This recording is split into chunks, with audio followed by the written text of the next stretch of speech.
Moti i keq paraqet situatë problematike edhe në Kosovë, ku gjithashtu ka pasur përmbytje. Si pasojë e rreshjeve të shiut, ekipet përkatëse janë në terren duke punuar për të menaxhuar situatën dhe për të ndërhyrë aty ku paraqitet nevoja, deklaron ushtruesi i detyrës së ministrit të infrastrukturës Hysen Durmishi, bën të ditur Kosova Press. Ai thotë se ekipet janë të angazhuar në terren për shkak të grumbullimit të ujit dhe rreshqitjeve të gurëve në disa zona të Kosovës. Janë këtë ekipet në terren, po janë disa vende ku do të thonë ka grumbullim të ujit, disa vende ku ka shitje të gurëve, po të gjithë vende.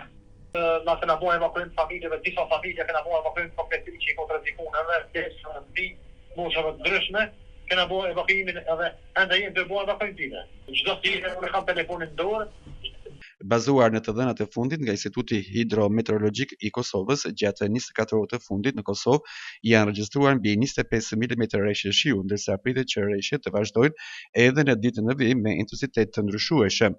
Vështirësi në çarkullimin e përmbytje janë raportuar në disa komuna si ajo e Malishevës, Gjakovës dhe Prizrenit.